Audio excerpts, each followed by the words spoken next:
Ang ikatlong kandila ay kagalakan.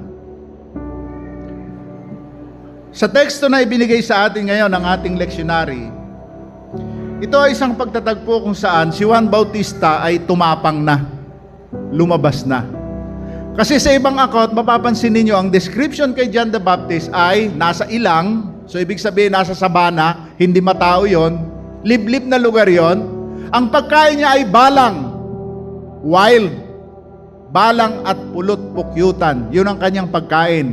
At nakadamit siya ng balat ng kamelyo. Yun ang kanyang damit. Hindi yun passion statement, that it reflects really who John the Baptist is during that particular time. Nang ibig pong sabihin, si John the Baptist ay nagtatago dahil sa takot. Bakit siya nagtatago? Kasi yung pagbabautismo niya, ikinagagalit ng mga Hudyo. Dahil sa mga Hudyo, ang pagpasok lang sa Diyos ay through circumcision. Kaya ang babae, tangay-tangay lang ng asawa niya yan, papasok sa Diyos, dahil lalaki lang naman ang sinicircumcise. Pero ito si Juan Bautista, napaka-inclusive. Hudyo ka o hindi, babae o lalaki, pwede kang makalapit sa Diyos sa pamamagitan ng bautismo, at ikinagagalit yon ng mga punong pari. So John the Baptist is a wanted sa religious group. Wanted din siya sa political side. Why? Kasi ang religion that time at ang politika ay magkaibigan. Kaya nga si Jesus Christ, sinakdal din ang kaso ng gugulo. Sino nagsabi na siya ng gugulo? Pare. Caiaphas and Ananias. So, tumapang na si John the Baptist. Lumabas na. Kaya sabi niya, bahala na. Ipinauubaya ko na sa Diyos ang magiging kapalaran ko. At alam nyo naman yung kwento. Hindi nagtagal, nahuli siya, ibinilanggo.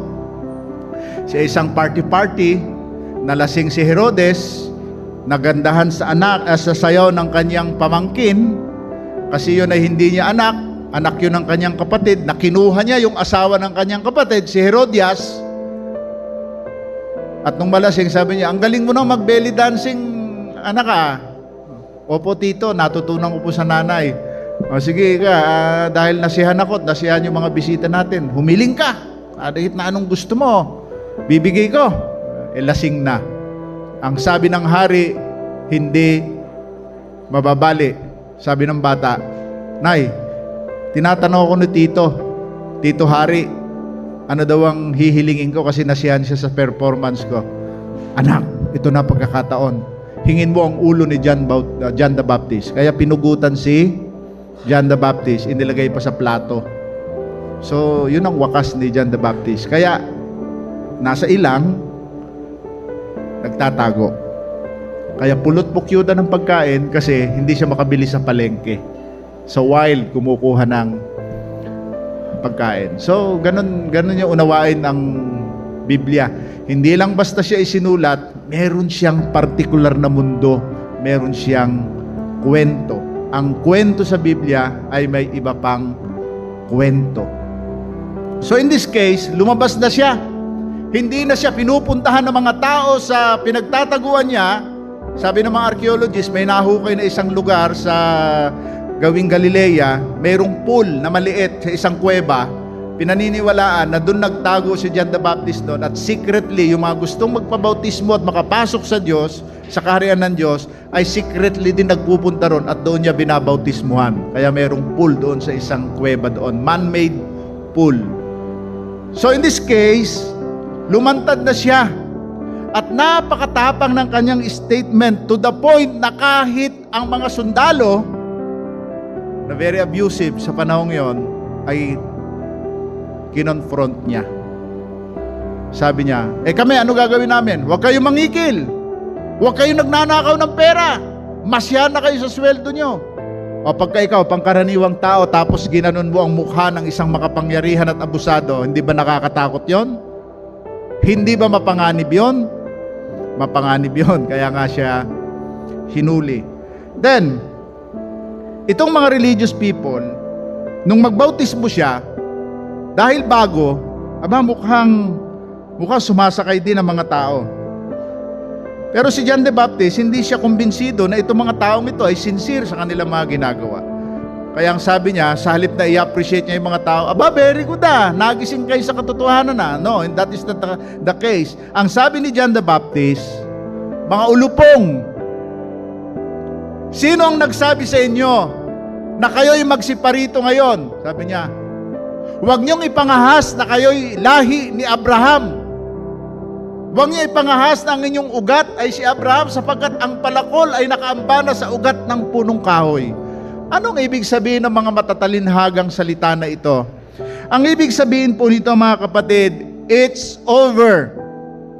In this case, hindi na pwedeng ipagmalaki ng tao, especially the Jew, the descendant of the father of faith, Abraham, na dahil sila'y anak ni Abraham, sila'y maka-Diyos, sila'y mabuting tao, sila'y kaaya-aya.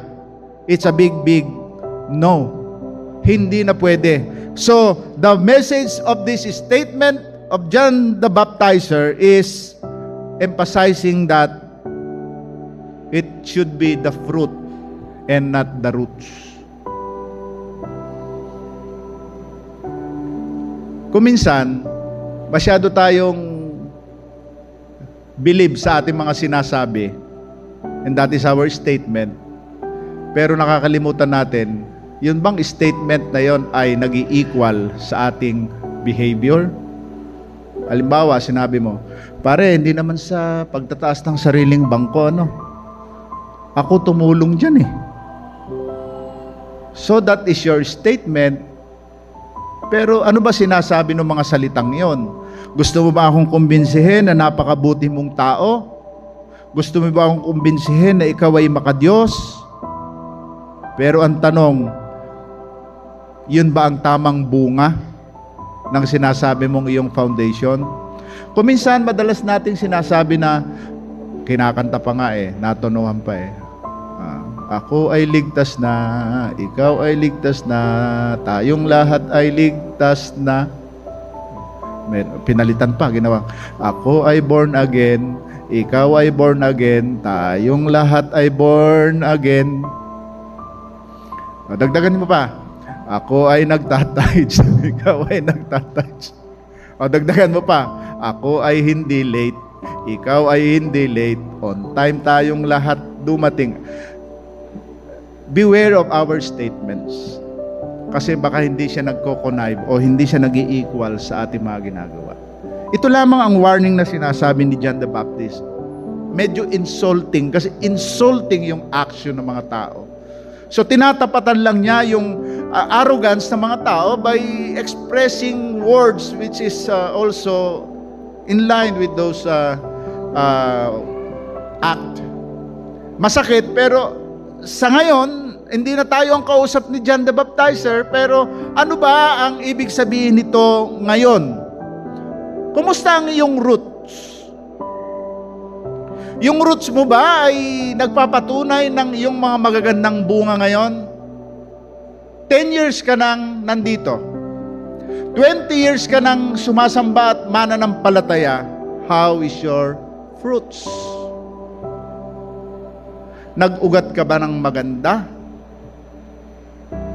Totoo bang ang pananampalataya ang nagdala sa iyo sa kalagayang ito? O by influence? Naging hobby? Naging social life ang pagpunta dito kaya hindi namumunga? Kaya sasabihin na iba, tumanda na ikang tignan mo ika kung magsalita, ganun pa rin. Ang tagal-tagal na ika niya doon, tignan mo ika hanggang ngayon, ganun pa rin siya. So, fruits matter. Hindi kailangang puro ugat. May mga panahon mga kapatid na ang ugat ay hindi kagamit-gamit at hindi nakakatuwa kasi kailangan natin magpakita ng bunga. Itong mga taong ito, it's not really because of their faith. Kaya sila lumalapit kay John the Baptizer. Kundi lumalapit sila kasi baka ito yung uso, baka ito yung in, Mahuhuli sila sa uso, dinudumog ng tao, sumama rin tayo kasi baka isipin ng mga tao, hindi nila tayo kasama. Sumakay din tayo. Alam ni John the Baptist ito. John the Baptizer. Kaya sabi niya, mga ulupong, sino ang nagdala sa inyo para lumapit dito? Ini-invalidate ni John the Baptizer yung claim na anak ako ni ganito, kaya dapat yung karapatan sa akin, yung respeto sa akin. Ini-invalidate niya yon. Ang respeto, mga kapatid, ay hindi pwedeng ipangutangan ng loob. Yan ay na-earn. Paano kayo re-respeto? Oo, ang tatay mo ay karispe-respeto nung siya ay nabubuhay. Anak ka niya. Pero hindi ka naman gumagawa ng karispe-respeto ngayon. Paano mo sasabihin ngayon yun? So it is not really the root. Hindi lahat ng panahon ay yung ugat ang pinag-uusapan. Magpakita ka ng bunga. Sabi ng teacher ko noon sa history, sa Wesleyan, pag maiingay yung mga classmate ko, ako na may maingay, pero pagka oras na ng klase, tahimik na ako. Sabi niya sa mga classmate ko, mga iho, huwag kayong mga uto, larawan kayo ng inyong mga ama. Yung nakakaintindi nun, tumatahimik, napapahiya. Malalim yung ibig sabihin ni teacher. Pahalagahan mo yung iyong root, yung iyong ugat. If Abraham is the father of faith, showcasing obedience to Yahweh, to God, then, kung sinasabi nilang galing sila sa father of faith na ito, papaano nila dinidisplay ang faith ng kanilang tatay? Papaano nila dinidisplay ang devotion ng kanilang tatay sa panahong ito sa pagdidebosyon nila sa Diyos? Paano natin pinapakita at pinamumuhay yung mga sinasabi nating tayo ay babad sa simbahan? Makakanta tayo ang kailangan lang ay babad. Sa presensya mo, babad sa iyong salita. Totoo ba yun? O kanta lang? Kung ganon, sa tingin nyo, kung talagang babad tayo, sa tingin nyo, eto lang tayo. Eto lang ang ating fruits. Eto lang ang ating ibubunga. Kung totoong tayo ay pinaunlad ng ating ugat, ng ating pananampalataya, lumalim, lumawak ang ating pananampalataya, bakit hanggang ngayon kumisan pukpukin pa rin tayo? Kulang na kulang tayo sa initiative. Kung talagang ikaw ay sinasabi mong mabuti ang nanay ko, mabuti ang tatay ko, napalaki nila akong mabuti, okay, sige, patunayan mo sa gawa. Bakit hanggang ngayon hindi mo makita yung kalat na nakikita ng nanay mo? Siya lang ang may third eye? Bakit tinatali-talisod mo yung Bakit pinagkainan mo man lang iba pa naglilinis, iba pa naghuhugas. Tapos sasabihin mo, born again ka. Tapos sasabihin mo, blessed na blessed ka. Tapos sasabihin mo, ang buti-buti ni Lord. Nasaan ang bunga? So magkaiba ang usapin ng ugat, magkaiba ang usapin ng bunga. Kung minsan, ginajustify ng fruits ang iyong roots. Ano sabi? Ang santol ay hindi mamumunga ng mangga. Kaya sabi ni Jesus nung siya ay nagmiministeryo niya, hindi si Abraham, hindi ang Diyos ang inyong ama, Diablo ang inyong ama. Sabi ni Jesus. Why? Kasi sinasabi ng kanilang bibig na sila ay sa Diyos, pero sinasabi na ng kanilang mga gawa na hindi sa Diyos silang tunay. Mga kapatid, sabi ni John Wesley, cleanliness is next to godliness. And that is our roots. That is Methodism. Kumusta mga kwarto nyo? Paggising nyo, yan ba ang una nyo nililigpit? O iba pa nagliligpit? Kumusta yung mga pinagbihisan nyo? And that is our roots. That is Methodism. Ano sabi ng Bible? Mapalad ang mga nagmamahal sa kanilang ama't ina, lalawig ang kanilang buhay. O kumusta yung mga pinagbibihisan nyo? Na ilalagay nyo man lang ba sa tamang lalagyan para hindi kayo na binubungangaan ng inyong mga nanay? At kinakausap naman ng tatay ng napakainahon, anak, para ka hindi nagagalit ang nanay mo. Tatandaan mo ano mga sinasabi niya. Tingnan mo nanay mo, maganda yan nagiging bruha pag nagagalit. Mga ganun naman, kakausapin naman kayo. Pag i-justify natin yung ating mga roots sa pamamagitan ng ating mga fruits.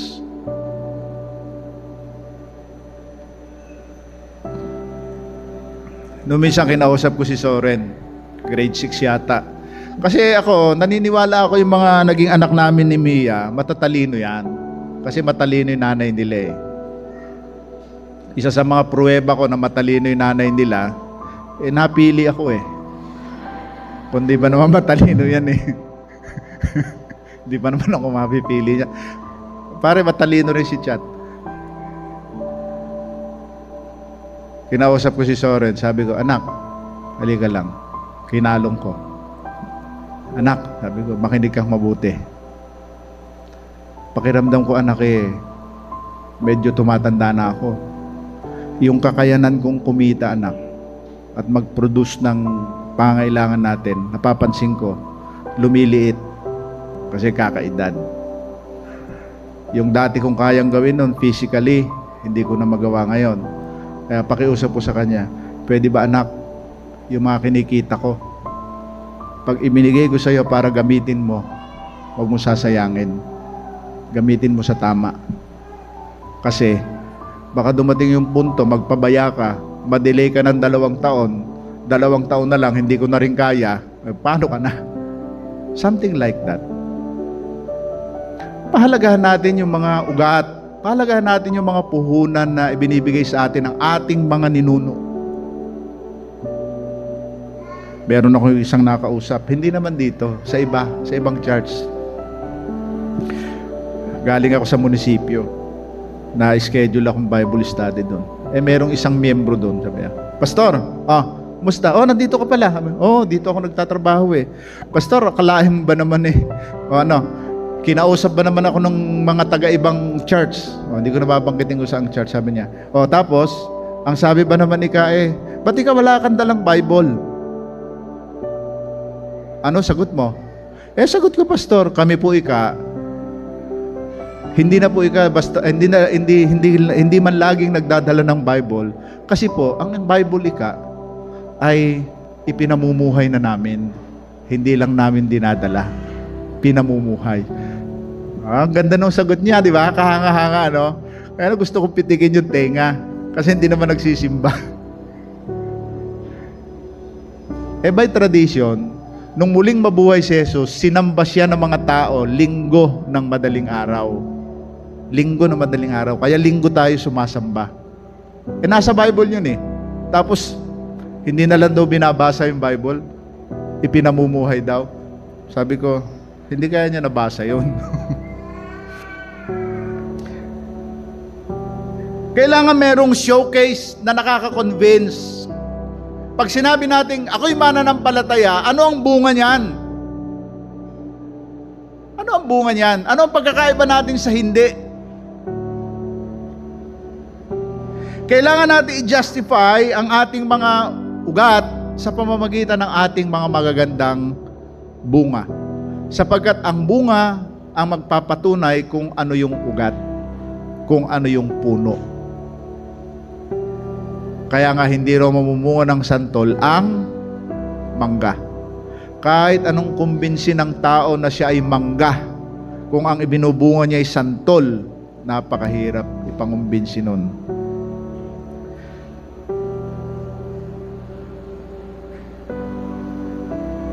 At para protektahan at bigyang kahihiyan yung mga ugat ng nakaraan, pakita tayo ng tamang bunga. Huwag nating sayangin ang kanilang mga ginawa. Kagaya ngayon, napakaraming historical revisionism at saka historical distortion na tinatawag. Yung iba, tama. Yung iba, mali. Bigyan ko kayo ng halimbawa ng historical revisionism. Si Jose Rizal, ayaw niya ng revolusyon. Ayaw niya na mag-independent ang Pilipinas sa Espanya. Iniimbita siya nila Pio Valenzuela, nila Andres Bonifacio. Sabi niya, wag, hindi pa handa ang Pilipinas. Ang gusto lang niya, ituring ng Espanya ang Pilipinas kapantay ng Madrid, kapantay ng iba pang bayan ng Espanya. Ayaw niya ng independence. So hindi niya word ang salitang kalayaan. Hindi niya word ang salitang libertad. So ang revisionism ngayon sa mga sulat na attributed kay Rizal, pag nakalagay na may libertad o kaya may nakalagay na kalayaan, most likely hindi sulat ni Rizal. Kasi ayaw niya ng kalayaan. Gusto niya ipantay lang tayo sa Espanya. So yun ang historical revisionism. Pero may mga distortion na nangyayari sa ating history. Yung bang minamali natin yung account, minamali natin yung totoong nangyari para i-justify na tama yung ating mga ginagawa ngayon. Binubunot natin yung ugat ng nakaraan para i-justify yung ginagawa natin ngayon na hindi ayon sa dapat ibunga natin. Kung minsan hindi sinasabi yan, minsan ginagawa. Ginagawa mo na lang kahit hindi ka nagsasabi.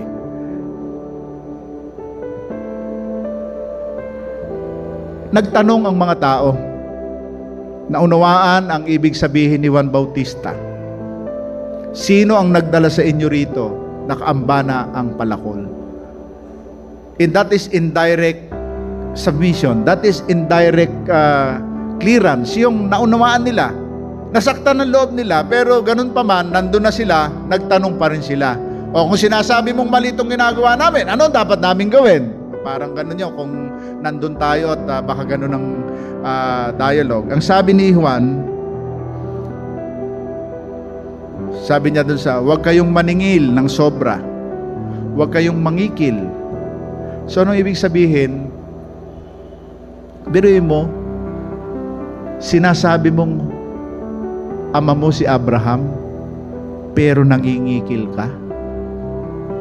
That's the point.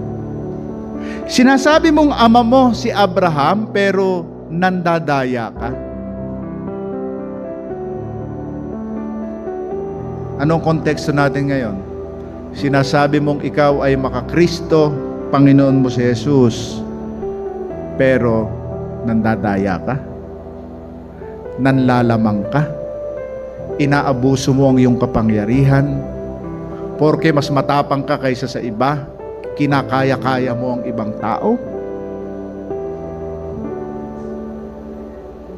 Diniretsa sila ni Juan, hindi nyo dapat gawin yan.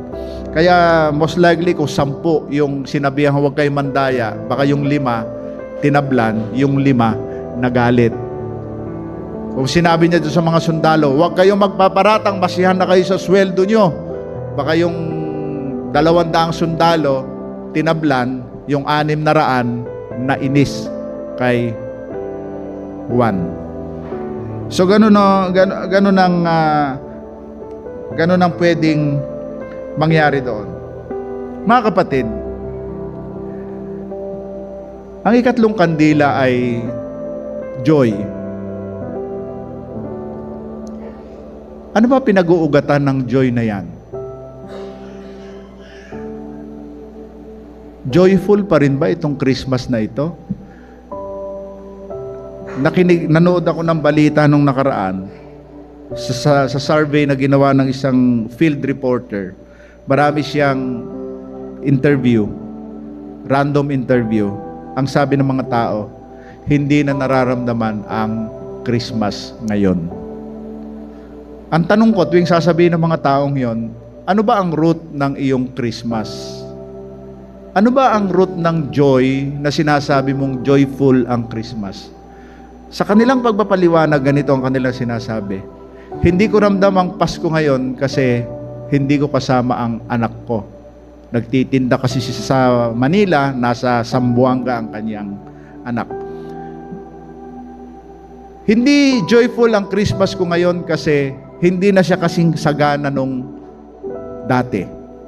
And so on and so forth, puro ganon ang sinasabi ng mga tao. And then, here comes a psychologist, tinanong, what made this statement sa buhay ng mga tao? Ang sabi ng psychologist, may pattern. Kaya nila sinasabing hindi joyful ang kanilang Christmas, unknowingly, unconsciously, ikino-compare nila yung Christmas nila, yung child nila, sa adult Christmas ngayon. Christmas nila as adult. Kasi nung bata ka, ala ka namang inaalala sa Pasko. Di ba? Ala ka namang responsibilidad sa Pasko nung bata ka, di ba? Ano lang responsibilidad mo? Matulog ka kasi gigisingin ka ng nanay mo, magsisimbang madaling araw kayo. Siya pa nga magbibihis.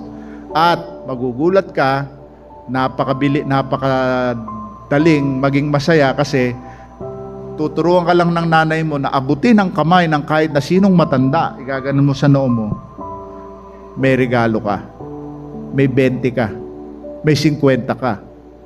At ayaw na ayaw mo na pera binibigay sa'yo, alauna nung tumatanda ka na kasi nai-scam ka ng nanay mo.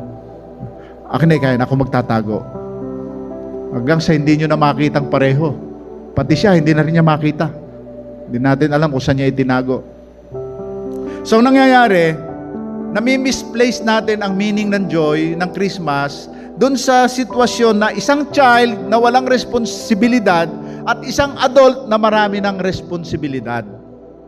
Kaya ang nagsasabing walang joy ay yung child kasi hinahanap ng child yung kondisyon ngayon na ikaw ay meron ng responsibilidad. Kaya ang sagot ng maraming tao daw ngayon, sabi ng psychologist, hindi joyful ang Christmas. Pero alam ba ninyo na ang Christmas ay hindi naman masaya? Ang Christmas story ay hindi kwento ng saya eh. Krisis.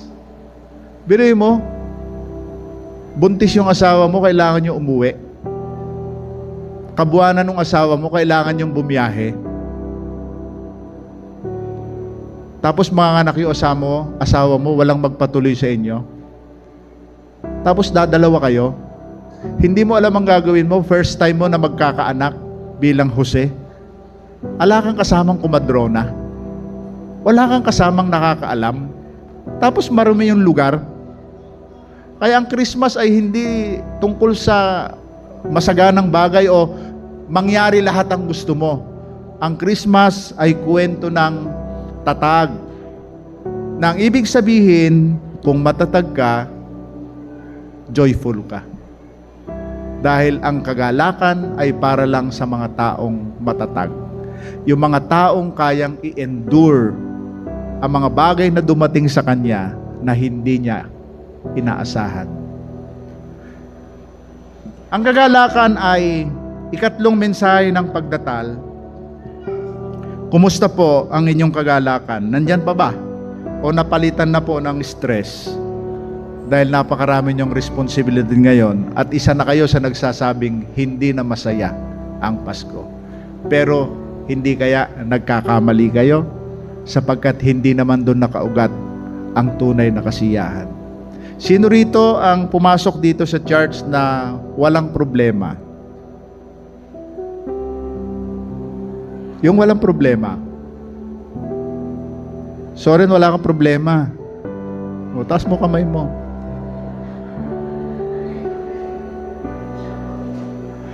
Tayong lahat ay may problema, tama? Meron lahat, mabibigat, at hindi nga alam ng iba yan eh. Pero tingnan nyo yung mga mukha ninyo, bakit kaya nyo tumawa? Bakit maganda pa rin kayo? Bakit maganda pa rin yung aura nyo? And that is joy. Why? Because there is hope.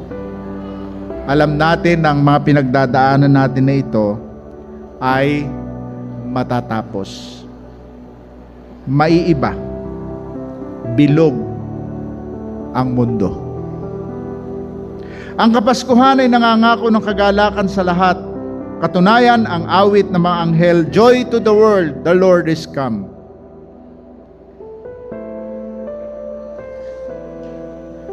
Nawa mga kapatid, uugatin natin ang ating pinagmulan. Uugatin natin saan nakatungtong ang lahat ng pinangahawakan natin sa buhay na ito. Ang pag-asa, ang kapayapaan, at kagalakan. Merong isang survey din tungkol sa Christmas. Lumabas sa survey ganito: big budget is equivalent to big Christmas. Small budget is equivalent to small Christmas. No budget, no Christmas at all. Baka naman napakarami nyo kasing expectation tungkol sa Christmas at masyado nang commercialize ang inyong Christmas. Ang Disyembre ko ay malungkot pagkat miss kita. Baka dala-dala na kayo ng kanta na yan. Pasko na, sinta ko, hanap-hanap kita. Diyos ko, yung unang Pasko, ganun din. Malungkot din yung unang Pasko. Struggling din yung unang Pasko. Mga kapatid, hindi natin dapat dyan inuugat ang mga bagay-bagay. Kumusta ang inyong ugat? Kanino talaga nakaugat ang pananampalatayang dala mo? Sarili mo o nahihiya ka sa nanay mo? Lumalalim ba sarili mo yung ugat? Nagpapalalim ka ba ng sarili ugat sa pananampalataya mo sa Panginoon? O nandito ka dahil scholar ka? Ni-require ka? Nagpapalalim ka ba ng sarili mong ugat sa Panginoon at sa pananampalataya? O nandito ka dahil para payapa ang buhay mo, pag niyaya ka ng asawa mo, sumama ka na? Dahil may kasabihan, happy wife, happy life.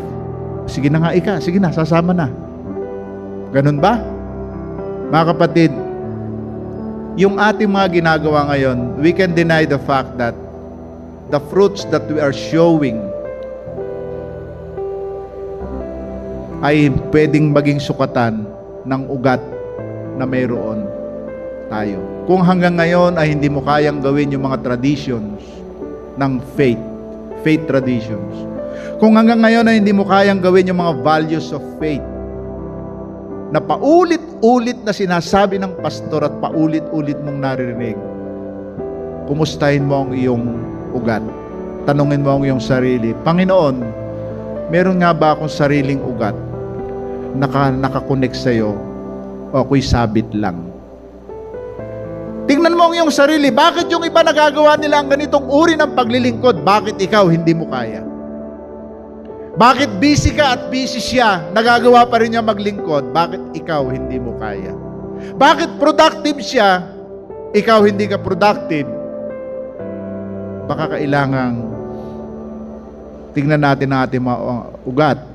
At kasama na rin tayo sa magtatanong sa tanong nila kay John the Baptist, ano po ang dapat naming gawin? May sagot si John the Baptist na pangkalahatan at pwedeng maging sagot sa ating lahat.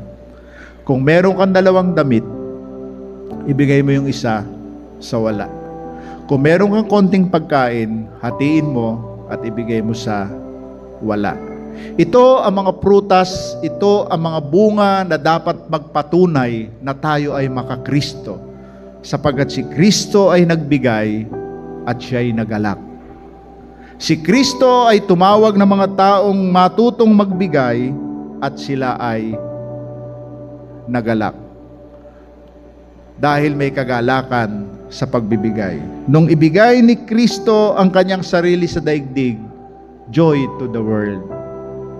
Subukan nating ibigay ang ating sarili sa paglilingkod, sa kapwa at sa Diyos, at lilikha tayo ng kagalakan. Sa iyo una, pangalawa, sa iyo mga mapaglilingkuran. Joy to the world, the Lord has come. Magandang umaga sa inyo.